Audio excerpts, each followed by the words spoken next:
Welcome, everyone.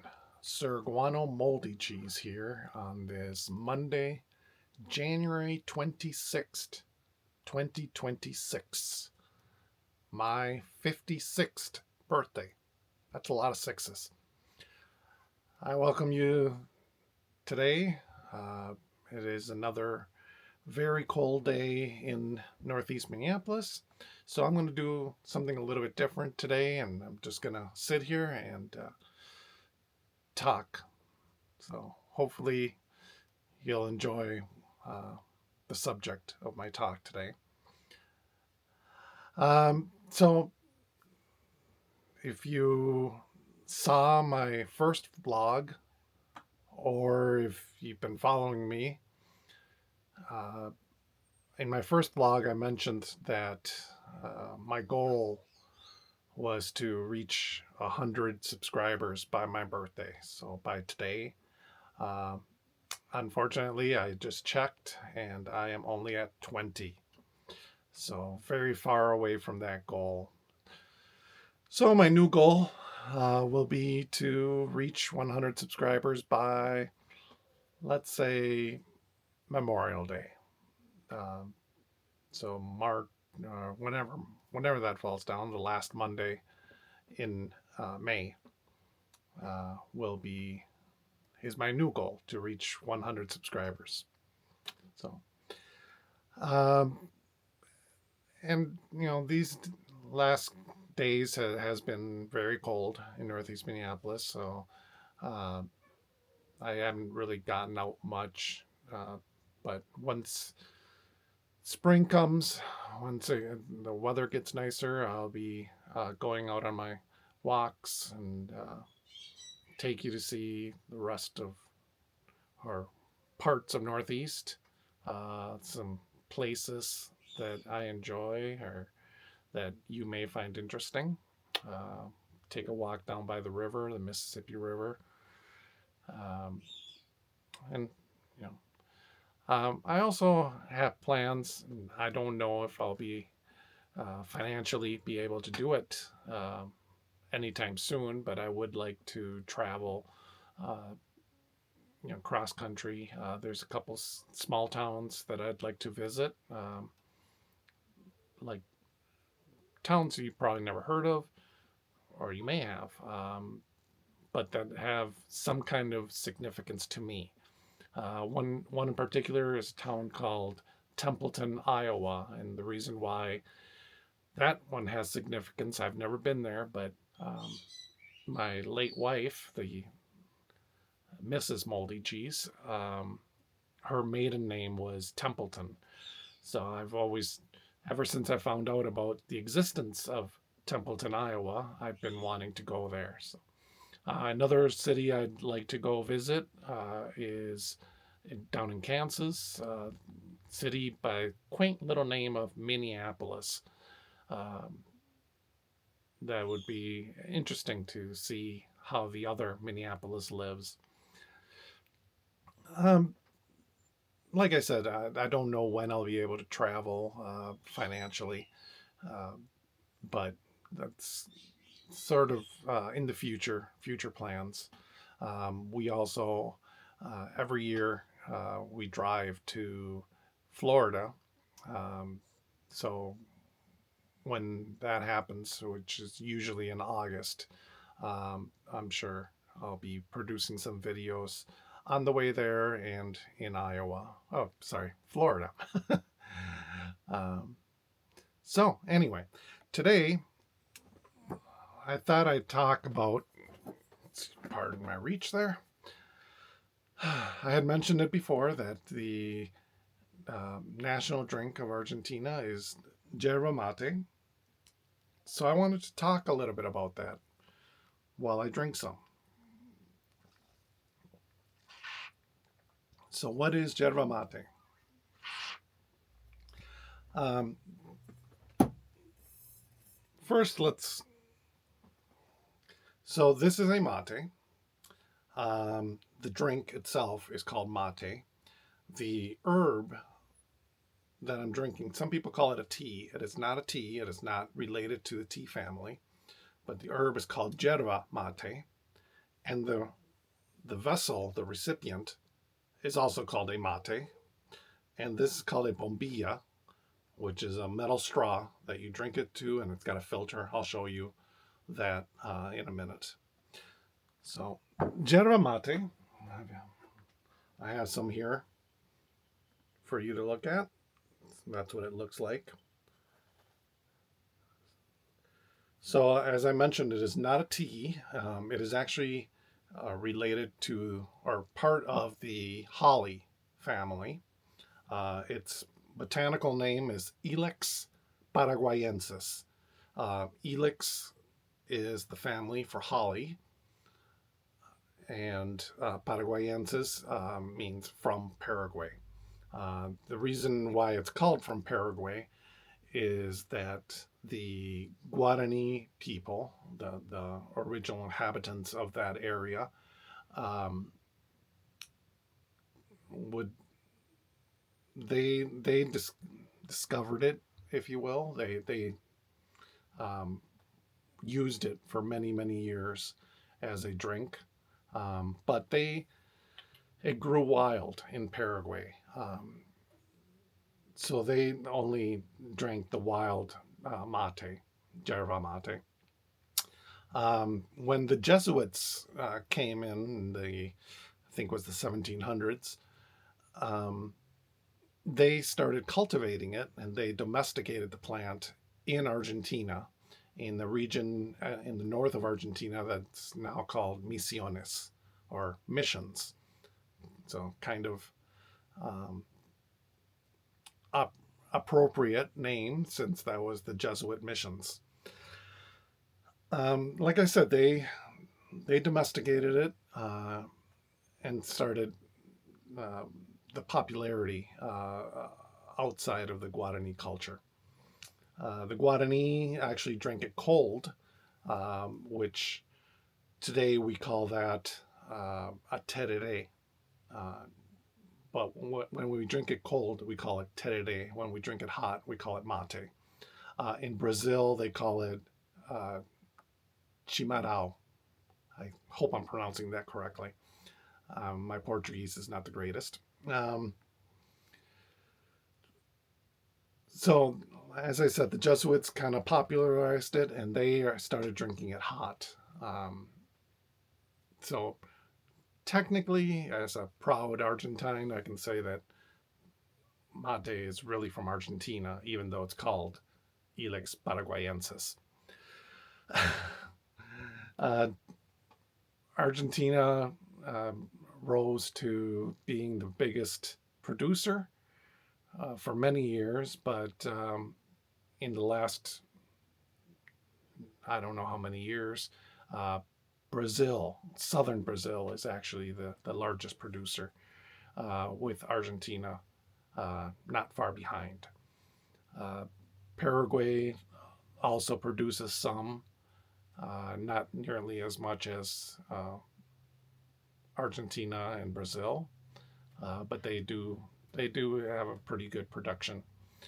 Uruguay has a very small production of yerba mate, which is interesting because they are actually the biggest consumers of yerba mate in the world.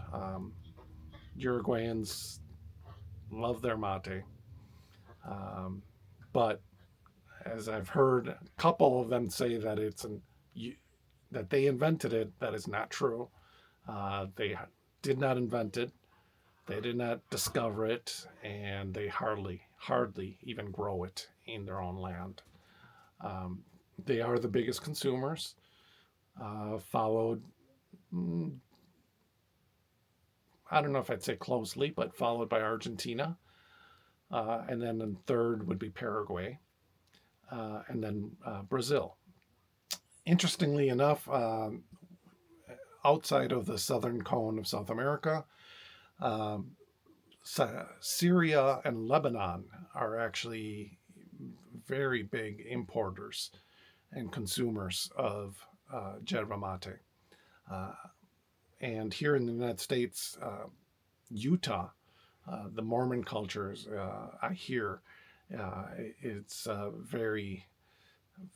it's becoming very, very popular there also. So, yerba mate is, like I said, it's the national drink of Argentina. It is also a national drink of Paraguay and Uruguay. Um, it contains, I'm going to read it from, I think this is Wikipedia. Yes, from Wikipedia.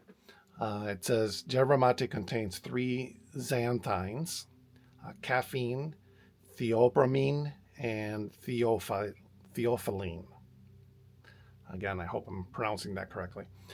Caffeine content is varies between zero point 0.7 and 1.7 of dry weight.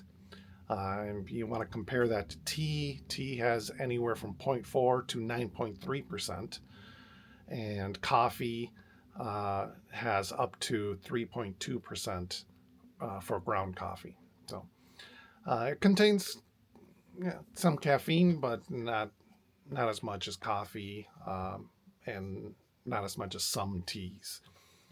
Um,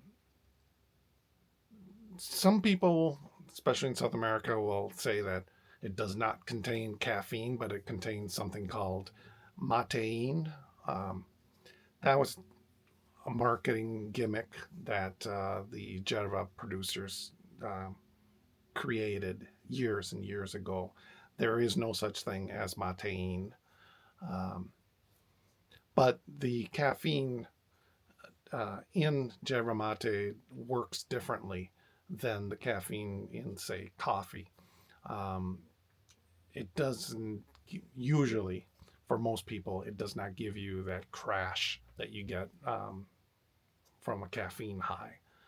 It's more of a smooth uh, caffeine high. um, and I suspect that has to do with the other xanthines in there that they counteract the effects of the caffeine. Um, Also, uh, it contains, can't find it right now, but it yerba mate contains different minerals. I know it contains magnesium, potassium, uh, and who knows what else. So, talking about yerba, there are many, many brands out there, hundreds, if not thousands, of brands. Um, One of my favorite, and this is a uh, premium brand, so it's more expensive, but it would be Rosamonte Especial. Um, so the special selection of Rosamonte. That has to be my favorite, but like I said, it's a premium, pretty expensive compared to others. It's on the high end. My all-time favorite, all-time favorite Yerba, for especially for everyday use. It's more expensive than the other ones, but it's I believe it's the Yerba that has been around the longest, um, and it's I believe also the best-selling Yerba in the world, and that would be Taragui, made by the Estanciamiento Las Marias. So that is their signature brand. They create other brands also, but this is their signature brand.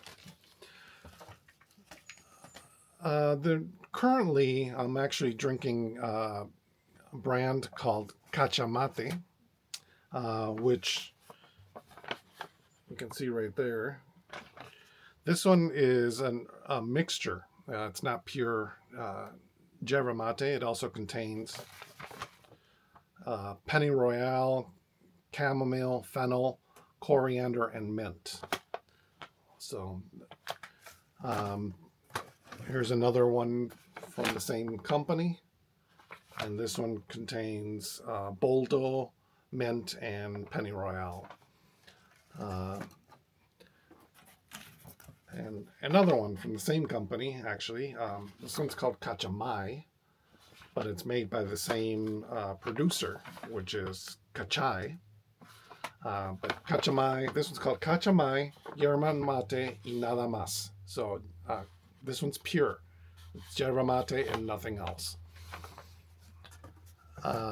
The That same company, Cachai, produces specialty mixes, if you will, or specialty brands. So what I mean by that is this one here is branded for Boca Juniors, Boca Juniors is the greatest Argentine soccer team, if not the greatest soccer team in the world. But Cachai, the company Cachai, makes this yerba. They also make it for other teams, including the worst, the most hated soccer team in Argentina, and that would be River Plate, Boca Juniors' arch nemesis. I think you can tell which team I root for.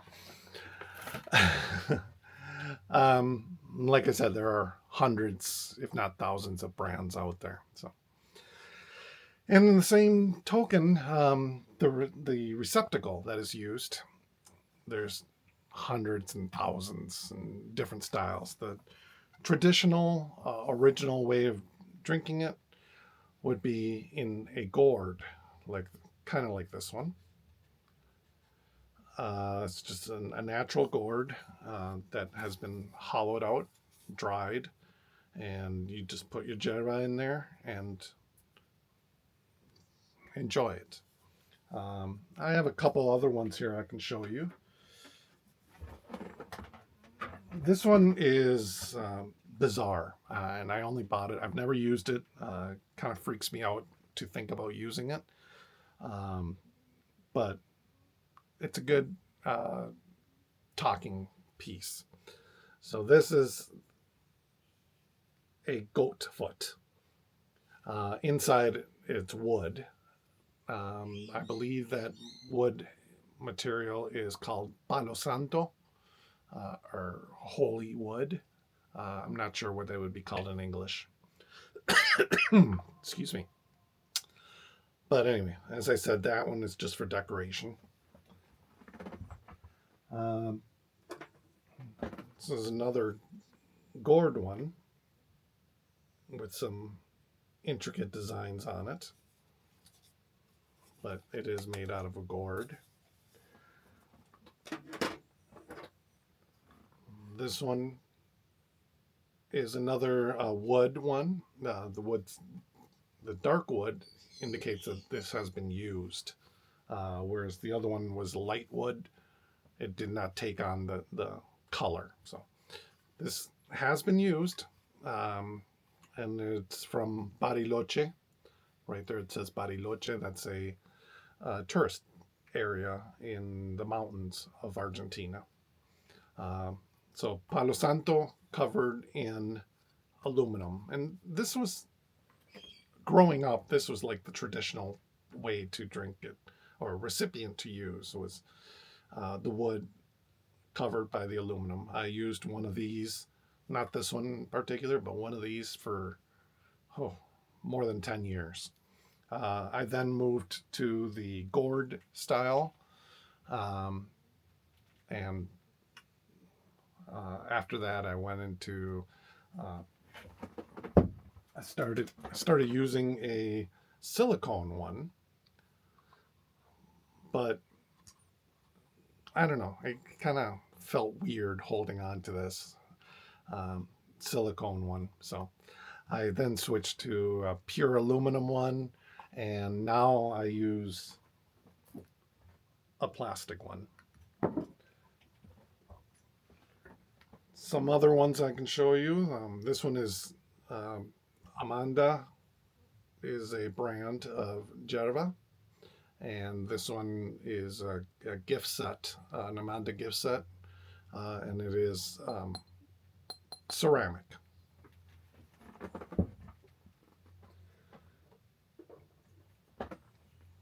I have one. This is a wood one, more for decoration, but also the greatest soccer team in the world.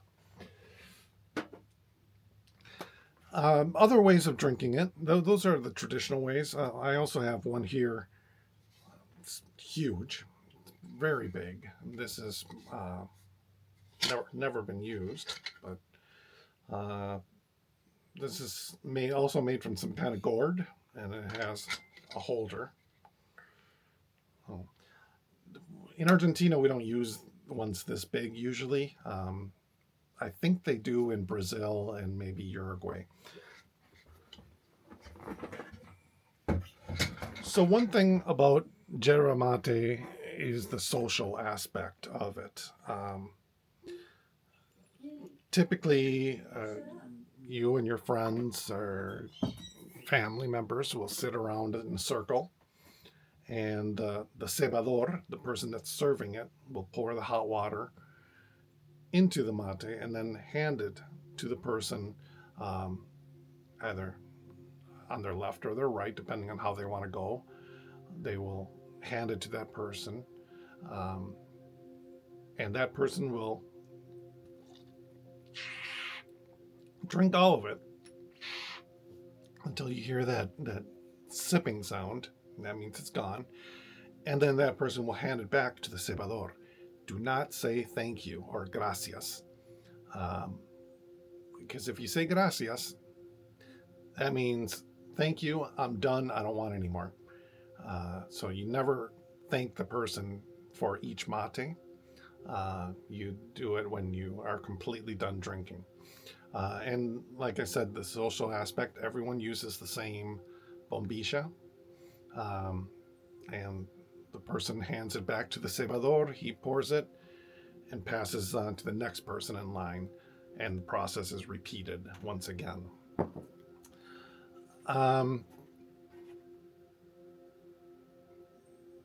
That's usually the traditional way of drinking it in today's culture. Because of germs, and especially after the pandemic, most people have just kind of said, I'll just drink my own. But the sharing tradition is coming back. So let's keep going here. Other ways of drinking it is what we call mate cocido, which literally means cooked mate, but that would be a tea bag version. You just like tea, you would put your tea bag in hot water, let it steep, and drink. Some people add milk to it. Some people add sugar. I wanted to say also, for traditional yerba mate, it can be very bitter, and not everyone likes it. Some people add sugar to it and drink it sweet. I had an aunt that would put sugar and lemon juice in it, which I did not like that at all. That gave me an acid stomach. I even had a cousin who would drink it cold, but instead of using water, she would use Coca-Cola. That was bizarre. Usually when you drink it cold, it's either pure water, ice water, or some people will use, orange juice or punch, some kind of flavored juice in there. There's many ways of drinking it. And then recently, they've started coming out with instant yerba mate, or instant mate cocido. So this, just like instant coffee, you would have your cup of hot water and take a spoonful, mix it in, and you're good to go. I enjoy at work, when it's not convenient to have my whole kit with me, I use a thermos bottle with a built-in steeper. So I just put my yerba leaves, my herbs in there, put the hot water in here, and as I drink it, it steeps it for me. Um, this is kind of like a cross between mate cocido and traditional mate, because with mate cocido it's already there, steeped in there, whereas with this, every time you take a drink it will steep through the leaves, much like the traditional. And another way, this is called a matermo, um, and you put water in there, hot water in there, and you put your yerba in here, and you have a little straw there. So when you suck on it, the water goes through the yerba and then into your mouth by vacuum.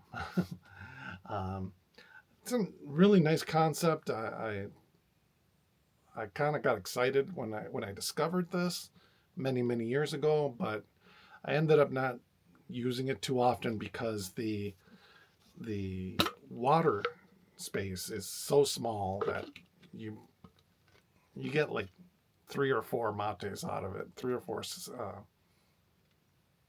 instances, and you're done. And then you got to refill the water again. So not very convenient. Not as convenient as it appeared to be.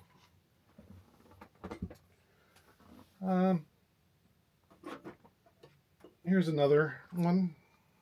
This one's called a guampa, which means horn. This is traditionally how you drink it, the cold beverage. This is a small one. I used to use this very large horn for my terere, but after about 15 years of use, it's seen better days.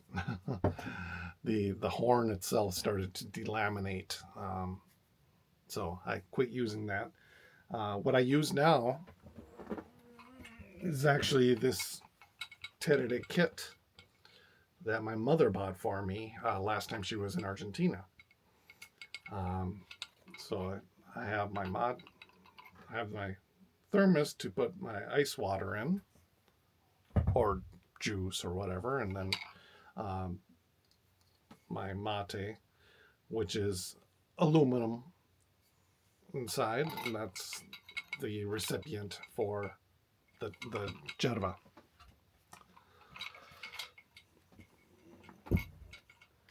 So the metal straw that you suck all this goodness through is called a bombilla. And just like the mates, they come in a variety of shapes and sizes. Here's one. Can you see? Oh, there it is. Here's one. It has a ball on the end.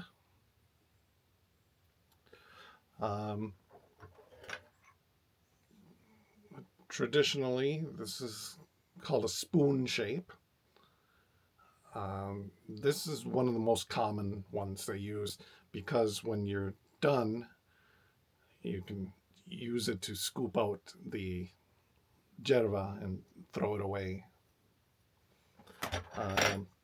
But like I said, there are many different types of yerbas. This one is a round, tubular thing. This one, small one, but it comes with a spring at the bottom, and that you can open up and then make it easier to clean it out, and then you just put that back on. So it filters through the spring, but then you take that off. Here's another Boca Juniors one. This one's just a spring, but you can't take it off, but it's flexible. Here's one from Bariloche. I don't know if we can zoom in on that, but that one actually goes with the mate that I showed you from Bariloche. Um, all right. You can have ones with nice designs. The sky's the limit. The one I currently use is this one. And the reason why, so that goes with this mate. This bombilla fits perfectly in there. And then you just pour your yerba in and then start pouring water. But the thing I like about this is that once you're done, you just lift this up and all the yerba comes out. So very, very easy cleaning. Very easy cleaning on that. I'm going to show you one more mate that's kind of, oh, I just broke one. This one's very special to me. It's a wooden one covered in aluminum, but I bought this in my hometown of Mar de Ajo from one of the street vendors, and I had him scribe on there Mar de Ajo, the name of her city, and then my name, my wife's name, and my oldest daughter's name. And February 9th, 2005, which was the last time all three of us were together down there. So that one is special to me. I don't use it, but it is very special to me. Well, that's about it. That's yerba mate. Told you a little bit about the culture, a little bit about the implements that are used, the brands. Well, if you have any questions, feel free to write them in the comments. We'll respond. And, you know, hopefully we'll start getting some nicer weather and I can start doing my walks and show you around Northeast Minneapolis a little bit more. But until then, please like, follow, and share with your friends. And remember, look to the future, but remember the past. Peace.